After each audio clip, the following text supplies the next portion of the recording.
बिस्मिल्लाहिर्रहमानिर्रहीम। अस्सलाम वालेकुम। आज की मेरी वीडियो में हम जानेंगे जब हज़रत अयूब अलैहिस्सलाम को इतनी सख्त तरीन परेशानियाँ और बीमारी के बावजूद भी उनके जब ज़ुबान से ज़िक्र इलाही और उनके दिल से अल्लाह की मोहब्बत ना मिट सकी तो शैतान ने आखिरी हीला और आखिरी हरबा कौन सा अपनाया और क्या शैतान अपने उस हरबे में कामयाब हो सका था, ये इन्फॉर्मेशन आपको मेरी इस वीडियो में मिलेंगी। इसके लिए आप वीडियो को एंड तक लाजमी देखें और चैनल को सब्सक्राइब भी ज़रूर कर लें। हजरत अयूब अलैहिस्सलाम जो कि 7 साल और कुछ महीने तक सख्त बीमारी की हालत में भी सब्र और शुक्र से काम लेते रहे। इनकी ज़ौजा रहमान जो कि कदम बा कदम अपने शौहर के साथ थी, सब्र और शुक्र कर रही थी। वो लोगों के घरों में जाती, उनके घरों में काम करती और जो भी उन्हें उजरत जो पैसे मिलते वो उससे इंतहाई सादगी के साथ अपनी और अपने शौहर की ज़रूरियात ज़िंदगी को पूरा कर रही थी। लेकिन कभी भी उन्होंने शिकायत नहीं की थी कि मेरे पास इतनी दौलत थी, अब नहीं है, ना ही अपने शौहर से और ना ही अल्लाह से। अब जब शैतान ये सब कुछ देख चुका और वो बहुत ज्यादा जो है हर तरह के फरेब से अब वो थक चुका था कि ये कैसा बंदा है अल्लाह का कि इसके ज़ुबान से एक दफ़ा भी अल्लाह के लिए शिकायत नहीं है, जबकि मैंने इसको हर तरह की मसाइब में गिरफ्तार किया लेकिन अभी भी ये सब्र शुक्र कर रहा है। तो अब जो शैतान था आखिरकार वो मायूस हो गया और इतनी बुलंद आवाज़ से उसने अपनी तमाम औलादों को अपने पास बुलाया। जब सारे शैतान इब्लीस के यहाँ इकट्ठे हुए तो इन्होंने जब इब्लीस को इतना गमगीन देखा तो उन्होंने कहा कि ऐ इब्लीस, तुम्हें क्या हो गया, तुम इतने गमगीन क्यों हो? तो इब्लीस ने कहा कि मैं ये जो बंदा है अयूब, मैं इससे थक चुका हूँ,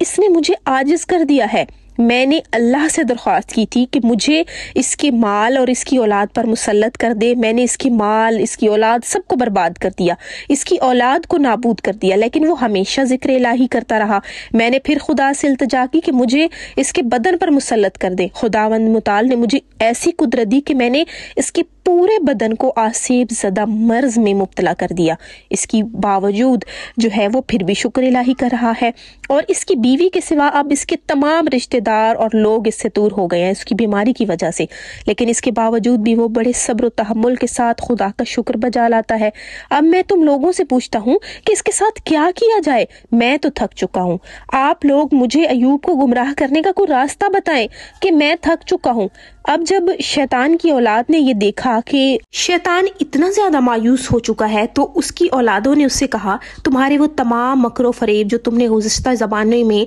तुम्हारे पास थे और तुमने लोगों को उससे गुमराह किया था, अब वो कहाँ हैं? तो इन्हीं के साथ इसे भी गुमराह करो। इब्लीस ने कहा, मैं वो तमाम हीले फरेब इस्तेमाल कर चुका हूँ लेकिन इनका नतीजा कुछ नहीं मिला। अब मैं तुम लोगों से मशवरा करता हूँ कि मैं क्या करूँ। औलाद आदम ने कहा, अच्छा तुम ये बताओ कि हजरत आदम जो कि अल्लाह के पहले बंदे थे तो उसको जब तुमने बहिश्त से निकाला था तो उस वक्त तुमने कौन सा रास्ता इख्तियार किया था, किस तरह से हजरत आदम पर वार किया था? इब्लीस ने कहा, मैंने इसकी ज़ौजा के जरिए वार किया था। तो औलाद इब्लीस ने कहा, अब भी इससे काम लो ना, उसकी ज़ौजा के जरिए, ज़ौजा अयूब के जरिए वार करो, क्योंकि इसकी ज़ौजा के सिवा कोई भी इसके पास नहीं जाता, लिहाजा वो अपनी बीवी की नाफरमानी नहीं कर सकेगा। इब्लीस ने कहा, तुम लोग सच कहते हो, इस काम के लिए ये बेहतरीन रास्ता है और यही रास्ता है कि मैं उसकी ज़ौजा के जरिए उसको गुमराह करूँ। इब्लीस एक नावाकिफ शख्स के रूप में एक दिन हजरत अयूब की ज़ौजा के पास आकर कहता है कि तुम्हारे शौहर अयूब का क्या हाल है?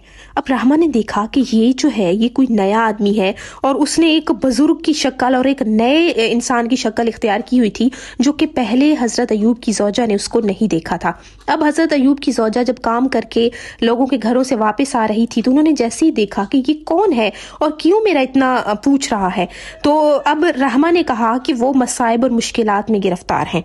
और जैसे ही वो चलने लगी तो इब्लीस ने ज़ौजा अयूब को रोक लिया और उनसे इस तरह बातें की, इस तरह उन्हें वसवसे में डाला कि वो बेताब हो गई। तो इस वक्त इब्लीस ने कहा कि अच्छा कि तुमने जो जो मुझे परेशानियां बताई हैं अपने शौहर के बारे में, वाकई ये तो बहुत बड़ी मुसीबत है और इसके लिए ज़रूरी है कि तुम एक कोई बकरी का बच्चा ज़िबह करो और ताकि उससे ये तमाम परेशानियां जो हैं वो दूर हो जाए। लेकिन मैं तुम्हारी हालत देख चुका हूँ, अब तुम्हारे पास इतने पैसे नहीं होंगे तो मैं तुम्हारा खैर खा हूँ, तो एक बकरी का बच्चा मैं तुम्हें देता हूँ और तुम ऐसे करो कि इसको ज़िबह करो और इसका जो गोश्त है वो अपने शौहर को खिलाओगी तो वो बिल्कुल ठीक हो जाएगा। جائے گا۔ اب حضرت ایوب کی جب بیوی نے یہ سوچا کہ یہ کوئی ہمارا خیر خواہ ہے کہ ہمیں سب نے چھوڑ دیا، ہمارے رشتہ داروں نے، اب کوئی بھی نہیں ہے، تو یہ کوئی میرا خیر خواہ ہے جو کہ مجھے اس مصیبت سے نکالنا چاہ رہا ہے، اور اس نے شیطان نے اس طرح وسوسے کی باتیں کی کہ وہ بھی اس پر یقین کر بیٹھی۔ اب جیسے حضرت ایوب کی زوجہ نے دیکھا کہ یہ کہہ رہا ہے کہ میں بکری کا بچہ بھی دیتا ہوں اور اس کو ذبح بھی، تو انہوں نے کہا ہاں ٹھیک ہے، لیکن شیطان نے کہا کہ یہ جو ہے بکری کا بچہ جو ہے، جب تم ذبح کرو گی اس بکری کے بچے کو، تو اس پر اللہ کا نام نہیں لینا بلکہ میرا نام لینا ہے، میرے بارے میں سوچنا ہے، اور اس کو ذبح کرتے ہوئے جب تم میرا نام لوگی، جب یہ بکری کا بچہ ذبح ہو جائے گا، اس کا گوشت اپنے شوہر کو کھلاؤ گی تو وہ بالکل تندرست ہو جائیں گے۔ اب رحمہ جو ہے وہ بکری کا بچہ لے کر اپنے شوہر ایوب کے پاس آ گئی اور کچھ گفتگو کرنے کے بعد کہا کہ اے ایوب، ایسا کرو، اس بچے کو ذبح کر دو اور اس سے آپ کے لیے میں کھانا تیار کروں گی، اور دیکھنا آپ اسے کھانے کے بعد جو ہے بالکل صحت یاب ہو جائیں گے، لیکن ایک بات کا خیال رہے کہ اس پر اللہ کا نام نہیں لینا، خدا کا نام لیتے ہوئے اس کو ذبح نہ کرو، بلکہ ایک فلاں شخص تھا جو ملا ہے جس نے مجھے یہ بکری کا بچہ دیا ہے، اس کا نام لو اور اسی کے بارے میں سوچ کر اس کو ذبح کرو، اور پھر اس کا گوشت جو ہے میں تمہیں پکا کر کھلاؤں گی تو تم صحت یاب ہو جاؤ گے۔ جناب ایوب نے یہ جب دیکھا اپنی بیوی کی طرف، اس بکری کے بچے کی طرف، وہ سارا معاملہ سمجھ گئے اور کہا تمہارے اوپر افسوس ہے رحمہ، تم نے دشمن خدا کو اپنے پاس